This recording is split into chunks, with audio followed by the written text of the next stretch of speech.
주님을 찬양합니다. 2019년 여름 민수기 결정연구 메시지 5번에 왔습니다. 제목은 부정을 씻는 물입니다. 메시지 5번은 민수기 19장을 배경으로 해방된 말씀입니다. 그러므로 우리는 민수기 19장을 여러 차례 읽고 이 19장의 문맥을 정확하게 이해할 필요가 있습니다. 민수기 19장은 부정을 씻는 물을 기록한 구약의 매우 특별한 장입니다. 이스라엘 백성이 16장에서 하나님께 반역한 후에 그들 가운데 하나님의 심판을 받아 죽은 시체들이 가득했고 곳곳에 죽음으로 인한 더러움이 퍼져 있었습니다. 이스라엘 자손 모두가 죽음의 영향으로 인해 부정한 상태에 처하게 되었습니다.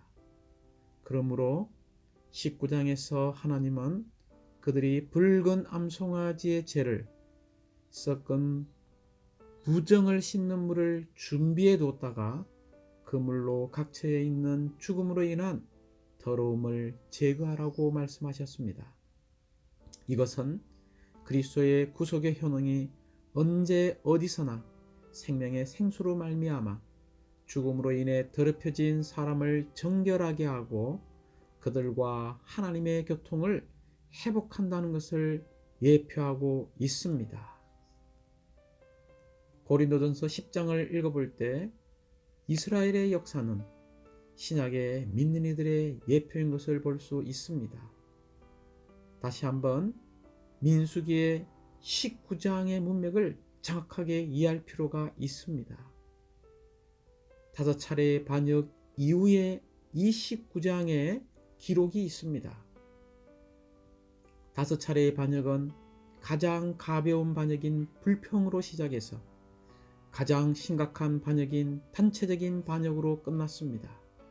고라는 이 단체적인 반역을 선동했으며 하나님의 대표 건의에 직접 도전했습니다. 우리는 불평하지 말아야 합니다. 왜냐하면 불평하는 것은 더 큰 반역에 문을 열어주기 때문입니다. 이 5차례의 반역의 결과는 무엇이었습니까? 죽음이었습니다. 예표는 신체적인 죽음이었지만 그 성취는 영적인 죽음이었습니다. 단체적인 반역에서 고라와 함께 250명의 인도자들이 죽었을 뿐 아니라 재앙의 결과로 또 다른 14,700명의 사람들도 죽었습니다. 죽음이 만연한 것을 볼 수 있습니다. 이스라엘 진영 가운데에서만 5,000명 이상의 사람들이 죽었습니다. 죽음은 모든 사람에게 영향을 주었습니다. 왜냐하면 사람들이 어디에 가든지 죽은 사람들과 무덤과 뼈들이 있었기 때문입니다. 이것이 민수기 19장에 언급되어 있습니다. 이러한 것들은 우리를 더럽히는 죽음의 예표입니다. 반역이 있고 죽음이 올 때 모두가 영향을 받는다는 것입니다. 사랑하는 형제자매님들, 반역이 오면 죽음이 진영 전체에 임하고 모두가 그 죽음의 영향을 받습니다. 반역은 무엇입니까?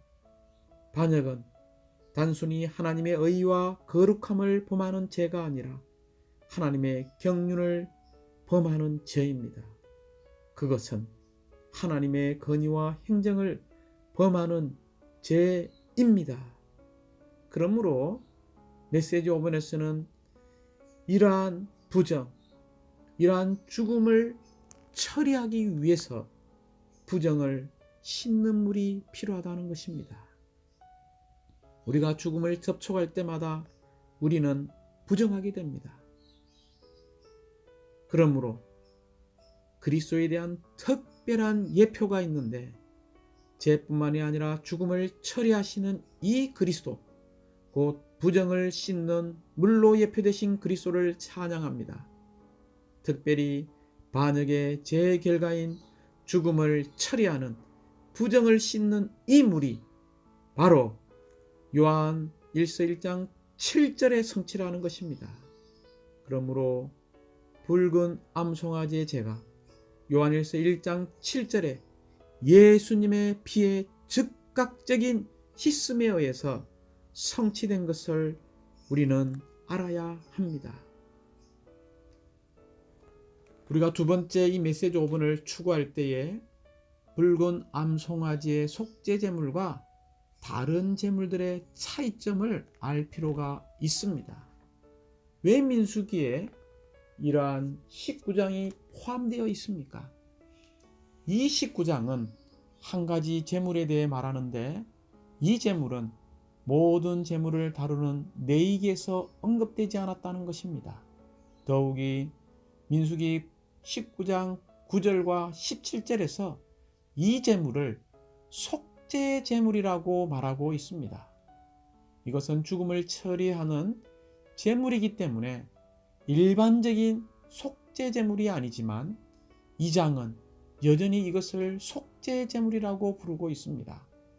물론 속죄 제물은 레위기 4장에 게시되어 있습니다. 그러면 왜 민수기 19장에서도 어떤 속죄 제물이 게시되어 있습니까? 그리스도를 예표하는 붉은 암송아지가 참으로 특별하다는 것을 기억하십시오. 붉은 암송아지를 레위기에 나오는 다른 제물들과 구분해 주는 요점들이 적어도 10가지가 있습니다. 첫째, 그것은 속죄 제물이라고 불렀지만 레위기가 아닌 민수기에 게시된 죽음을 처리하기 위한 속죄 제물이라는 것입니다. 둘째로, 그것은 희생 제물의 피가 태워진 유일한 제물입니다. 다른 모든 제물들의 피는 부어졌습니다. 셋째로, 붉은 암송아지는 암컷의 송아지였습니다. 이것은 새끼 소이며 또한 암컷입니다. 대부분의 다른 제물들은 수컷이지만 이것은 암컷이었습니다. 넷째로, 암송아지는 특정한 색을 가져야 했는데 그 색은 바로 붉은색이었습니다. 다른 제물들은 색깔이 지정되지 않았습니다. 다섯째로, 이 제물은 회막 입구 제단 앞에서 잡지 않고 진영 밖에서 잡았다는 것입니다. 여섯째로, 이 특별한 제물은 주로 용서를 위한 것이 아니라 정결하게 하기 위한 것이었습니다. 일곱째로, 이 제물은 죄인들을 위해 드리지 않았습니다. 그것은 특별히 하나님의 백성을 위해 드려졌습니다. 여덟째로, 이것은 속죄 제물이라고 불렸지만 죄를 위한 제물이 아니라 죽음을 위한 제물이었습니다. 19장에서 정결함이 필요한 중대한 문제는 죄가 아니라 바로 죽음이었습니다. 아홉째로, 그것은 다만 과거의 죄를 위한 제물이 아니라 미래에까지 효과가 있는 제물이었습니다. 열번째로, 이 특별한 제물의 목적이 있습니다. 그것은 바로 교통을 회복하는 것이었습니다.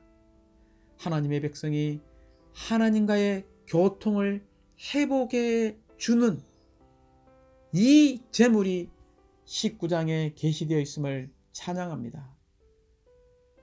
이제 메시지 5번은 노마 숫자가 7번까지 있습니다. 노마 숫자 1번과 2번은 이 민수기 19장이 특별하게 기록된 한 장이라는 것을 보아야 한다는 것입니다. 그러므로 로마자 1번과 2번에서 우리가 붙잡아야 할 아주 중요한 단어가 있습니다. 바로 부정이라는 단어입니다. 이 부정은 바로 죽음을 말하고 있습니다. 로마자 2번은 이 부정을 씻는 물의 주 요소인 붉은 암송아지를 말하고 있습니다. 노마자 4번은 이 붉은 암송아지가 부정을 씻는 물의 주 요소라면 여전히 세 가지 부가적인 요소가 함께 불 안에서 태워졌습니다. 세 가지 추가적인 요소는 첫 번째 백향목, 두 번째는 우슬초, 세 번째는 진홍색 실이었습니다.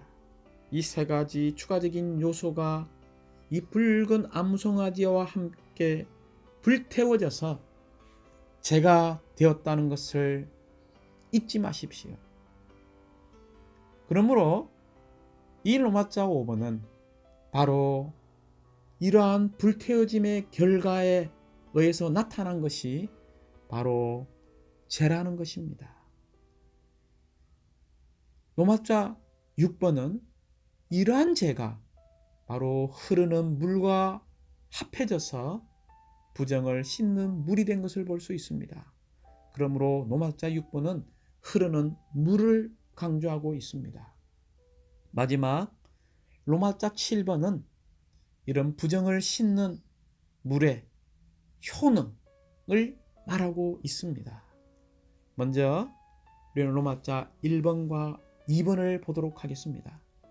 로마자 1번과 2번은 사실 우리가 민수기 19장의 문맥을 정확하게 이해할 필요가 있다는 것입니다. 민수기 19장의 사실을 우리는 분명히 알아야 합니다. 그러므로 19장을 여러 번 읽어보시기 바랍니다. 민수기 19장 2절을 볼 때에 이스라엘 자손에게 말하여 흠없는 붉은 암송아지 한 마리를 너희에게 끌어오라고 말하고 있습니다. 3절에서는 이러한 붉은 암송아지 한 마리를 진영 밖으로 끌고 가서 그의 앞에서 잡아야 한다라고 말하고 있으며 5절에서는 불태워야 한다라고 말하고 있습니다. 6절에서는 이 붉은 암송아지와 함께 세 가지 백향목, 우슬초, 진홍색 실을 가져다가 암송아지가 불타고 있는 그 가운데에 던져라고 말하고 있습니다. 또한 19장 9절에서는 그리고 정결한 사람이 그 암송아지의 죄를 거두어 진영 밖 정결한 곳에 갖다 놓아야 한다는 것입니다. 이게 그 암송아지의 죄를 거두어서 진영 밖 정결한 곳에 보관했다는 것입니다. 그래서 장내에 보관하여 부정을 씻는 물을 만드는데 사용해야 합니다. 또한 11절에서 어떤 사람의 시체이든 그것을 만지는 사람은 며칠 동안 부정하게 된다고 되었습니까? 바로 7일 동안 부정하게 된다는 것입니다. 그러므로 12절에서 보면 3일째는 부활의 날을 이야기하죠. 7일째가 되는 날에 자신을 정결하게 하지 않으면 그는 정결하게 되지 않는다라고 말하고 있습니다. 우리는 부활 안에서 우리가 정결하게 될 뿐만이 아니라 이런 반역에 의해서 이런 죽음을 맛볼 때에 이것은 단순한 문제가 아니고 쉽게 죄들을 용서받는 이런 속군 제물을 드리는 문제가 아닌 것을 보여주고 있습니다. 7일은 완전한 완성을 이야기하죠. 또한 15절이 저의 존재를 만졌던 구절입니다. 그러면 어떻게 우리가 부정하지 않을 수 있는 길을 제시하는 이 구절이 우리에게 참되게 적용되기 원합니다. 15절은 뚜껑이 단단히 닫혀 있지 않고 열려 있는 그릇도 모두 부정하다라고 말하고 있습니다. 우리가 물론 열린 그릇으로 주님을 향하여 우리의 온 존재를 열어드려야 하고 우리의 마음과 우리의 생각과 우리의 감정과 우리의 의지를 주님을 향해서는 다 열어드려야 하지만 이런 죽음의 말, 소극적인 말, 반역적인 요소가 있는 말을 향해서는 우리는 단단히 닫혀있는 그릇이 될 필요가 있습니다. 이제 17절은 부정하게 된 사람들을 위해서는 속죄제물을 태운 제 일부를 가져다가 이 죄를 가져다가 흐르는 물과 함께 그릇에 담아야 한다라고 말하고 있습니다. 이렇게 먼저 우리는 19장의 본문을 사실적인 요소들을 분명하게 이해하고 문맥을 깨달을 때에 이 본문 안에 있는 내재적인 계시를 우리는 볼 수 있고, 또한 이러한 내재적인 계시를 우리 존재에게 적용할 수 있습니다. 로마자 1번, 2번입니다. 로마자 1번은 이 민수기 19장은 특별한 기록이 있는 장이라는 것입니다. 왜냐하면 부정을 씻는 물에 대해서 기록하고 있기 때문입니다. 민수기 19장에서 부정은 죄를 말하는 것이 아니라 죽음을 말하는 것입니다. 이 죽음은 어디서 옵니까? 죄에서 옵니다. 죽음은 죄보다 사람을 더 더럽힙니다. 그러므로 죽음은 하나님의 눈에 추하고 가증스러우며 가장 혐오스러운 것입니다. 그러므로 우리가 피해야 할 죽음은 로마자 2번에서 영적인 죽음이라는 것입니다. 특별히 우리는 서두에 반역의 죄로 말미암아 죽음이 이스라엘 백성들 가운데 만연하게 된 것을 볼 수 있습니다. 우리는 이 부정이 바로 죽음을 말한다는 것을 기억하십시오. 19장에서의 부정은 죄를 말하는 것이 아니라 죽음을 말하는 것입니다. 이제 로마자 3번과 4번은 엄밀히 말하면 부정을 씻는 물의 구성 요소들, 구성 성분을 말한다고 말할 수 있습니다. 로마자 3번은 붉은 암송아지가 부정을 씻는 물의 주된 요소이고 바로 구속하시는 그리스도를 상징한다는 것입니다. 로마자 4번은 세 가지의 추가적인 요소, 백향목과 우슬초와 이 진홍색 실이 붉은 암송아지와 함께 불태워진 것을 볼 수 있습니다. 로마자 3번에서 이 붉은색은 제 육체의 모양을 상징하고 있습니다. 이것은 외적으로 사람의 죄를 담당하기 위한 것입니다. 두 번째, 흠이 없었다라고 말하고 있습니다.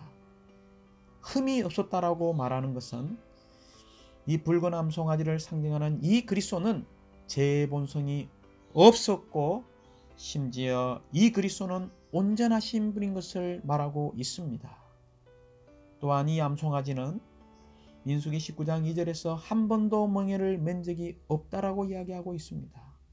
이것은 사탄에게나 사탄을 위해서 이용된 적이 한 번도 없는 희생 제물로서 예비된 그리스도를 말하고 있습니다.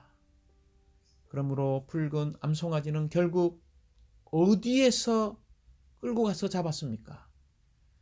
번제단 위에서 잡은 것이 아니라 붉은 암송아지는 예루살렘 성 밖에 있는 작은 언덕인 이러한 진영 밖으로 상징된 갈보리에서 십자가에 못 박히신 분이십니다.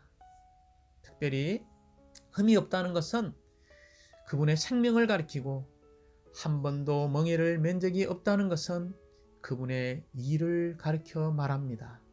흠이 없다는 것은 생명과 관계되고 한 번도 멍에를 맨 적이 없다는 것은 행위와 관계됩니다. 특별히 생명에 있어서 그분은 흠이 없으시고 일에 있어서 그분은 한 번도 멍에를 맨 적이 없으십니다.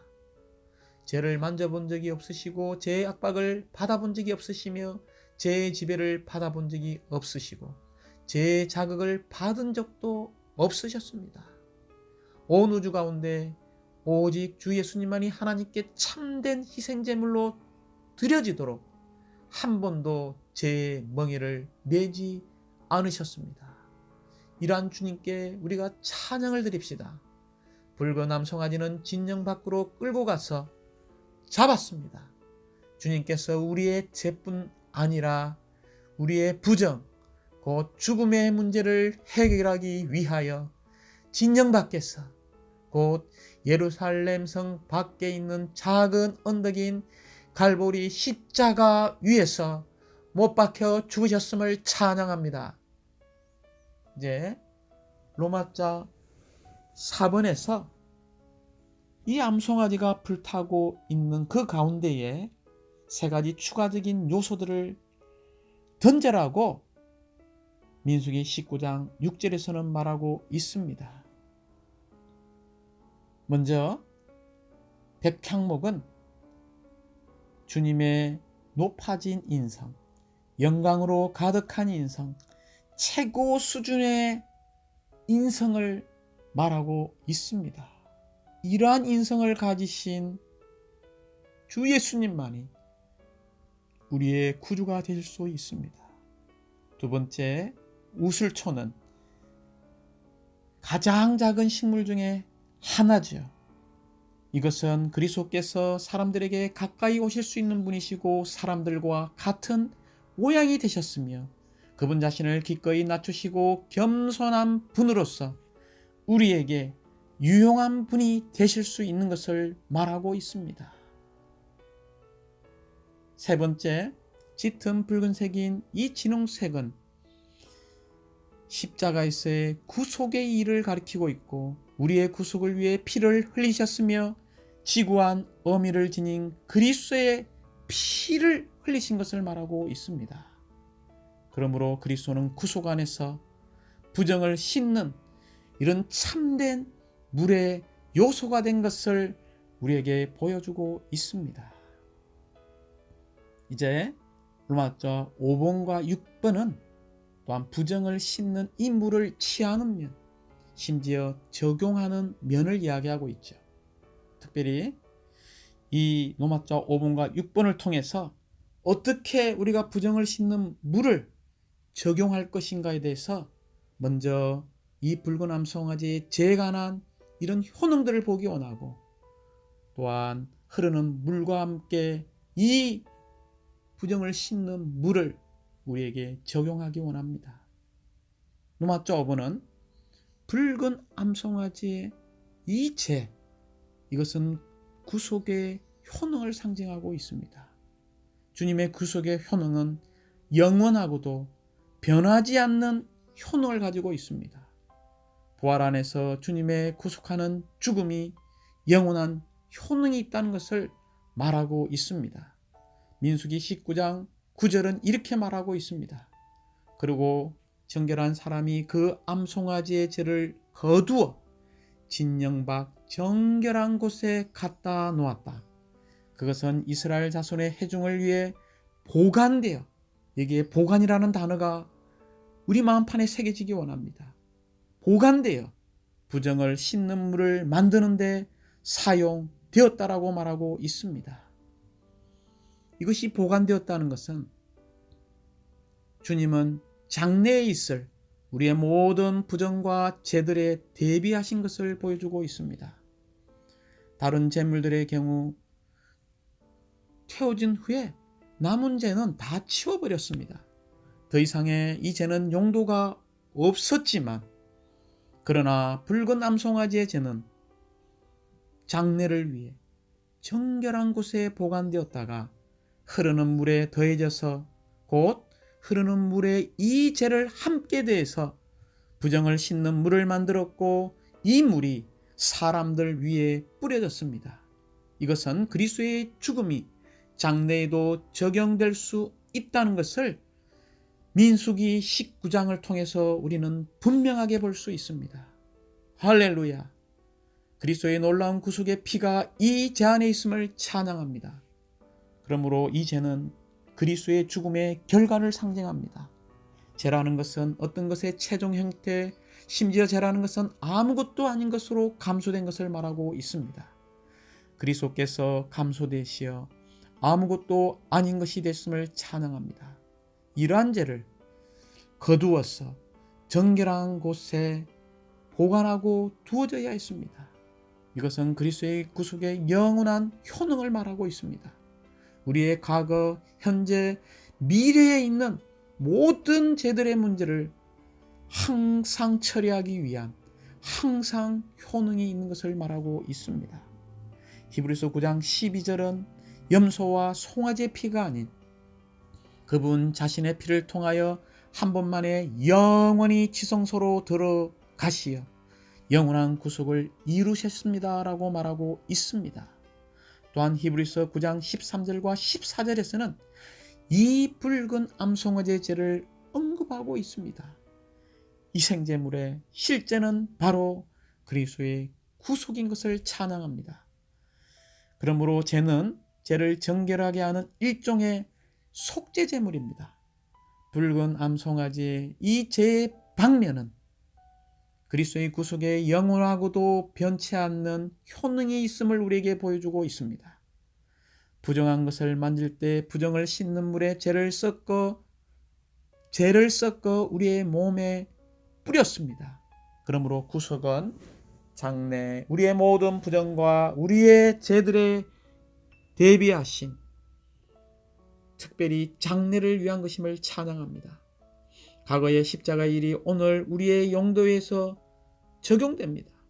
또한 이제는 우리의 전 일생 동안 쓰기에 충분한 것임을 감사드립니다. 이제 로마자 6번입니다. 이 죄를 흐르는 물과 함께 그릇에 담아두어야 한다라고 민수기 19장 17절은 말하고 있습니다. 부정을 씻는 물의 예표가 우리의 체험에서 어떻게 적용될 수 있는지를 우리가 보기 원합니다. 요한일서 1장 7절은 예수님의 피를 언급하고 있습니다.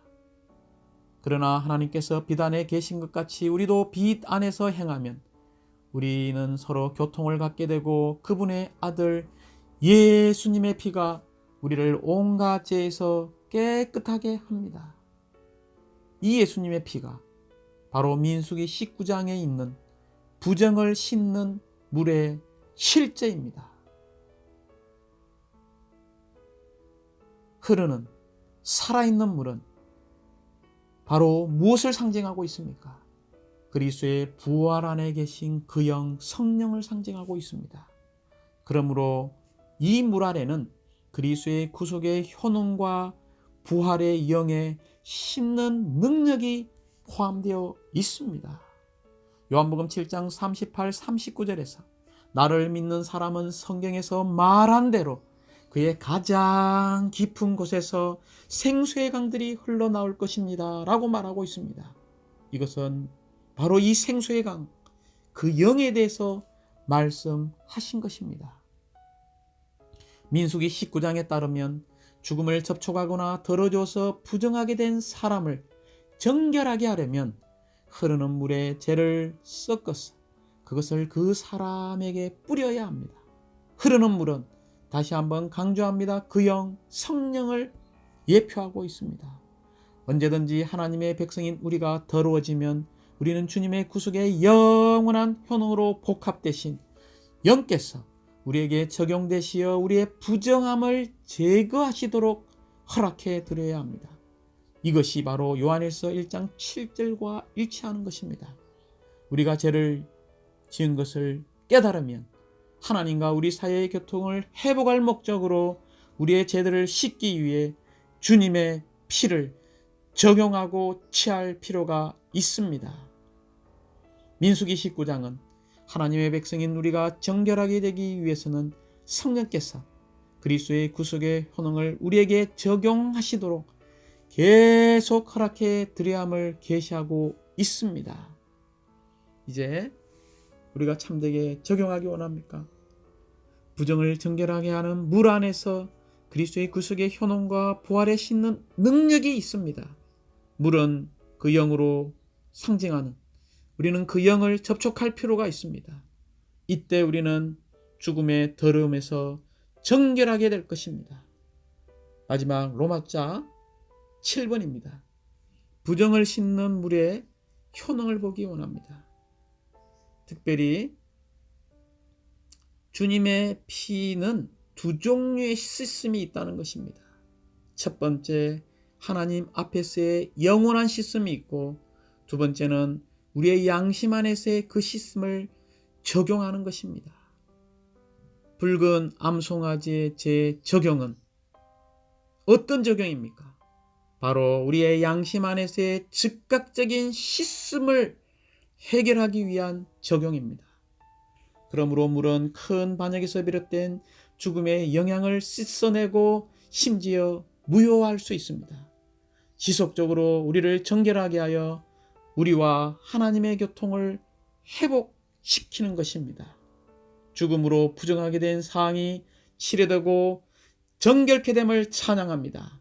이런 부정을 씻는 이 물의 효능으로 인하여 주님께 찬양과 경배를 드립니다.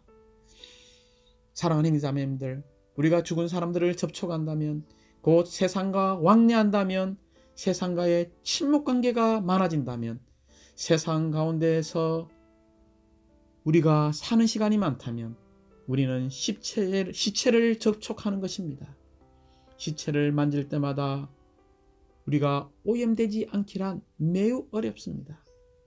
이러한 시체를 만지면 우리는 부정한 사람이 되게 됩니다. 그리스도인들이 세상과 접촉하기 때문에 죄를 짓고 실패하는 것입니다. 이때 우리에게 이 죄가 필요합니다. 이 죄는 곧 십자가의 일입니다. 죄를 흐르는 물과 함께 섞어 놓으면 이 물은 부정을 씻는 물이 됩니다. 우리에게 이러한 흐르는 물이 있음을 감사합니다. 다만 암송아지의 죄만 있고 흐르는 물이 없다면 아무 소용이 없는 것입니다. 주 예수님의 십자가 일에 더하여 여전히 우리에게 성령의 이런 기름 바름 움직임이 너무나 필요합니다. 이 둘이 함께 섞일 때 비로소 우리는 정결하게 될 수 있습니다. 그러므로 다시 한번 우리는 민수기 19장 5절에 있는 중요한 요점 안으로 들어갈 필요가 있습니다. 15절은 뚜껑이 단단히 닫혀 있지 않고 열려있는 그릇도 모두 부정하다라고 말했습니다. 여기에 언급된 열려있는 그릇은 우리 각 사람에 대한 예표입니다. 우리는 주님을 위해서, 주님 앞에서 열린 그릇이 되어야 합니다. 그러나 또한 성도들에게 뚜껑이 단단히 닫혀 있는 그릇이 되라고 격려할 필요가 있습니다. 우리의 그릇은 주님께 넓게 열려있는 그릇이 될 필요가 있지만 죽음에 속한 모든 것에는 단단히 닫혀있는 그릇이 되어야 합니다. 우리가 무심코 또한 주의를 기울이면서 듣는 이런 죽음의 요소나 반역의 요소를 가진 어떤 말이나 글들을 접할 때에 우리는 그것들을 듣거나 보지 않음으로써 우리의 그릇의 뚜껑을 닫을 필요가 있습니다. 죽음의 요소, 반역의 요소가 있는 것을 만날 때마다 우리는 우리의 그릇을 닫고 뚜껑을 단단히 닫아야 합니다. 우리는 주님과 부정을 씻는 물에는 넓게 열려 있어야 하지만 죽음에 속한 모든 것에는 닫혀있는 그릇들이 되어야 합니다. 이것이 우리가 참된 신성한 생명 안에 살고 남아있는 길이기 때문입니다.